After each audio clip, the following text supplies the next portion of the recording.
بسم الله الرحمن الرحيم إذا زلزلت الأرض زلزالها وأخرجت الأرض أثقالها وقال الإنسان ما لها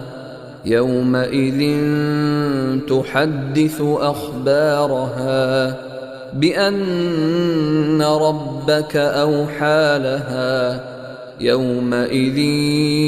يصدر الناس أشتاتا ليروا أعمالهم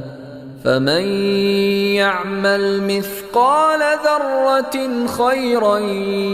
يره ومن يعمل مثقال ذرة شرا يره.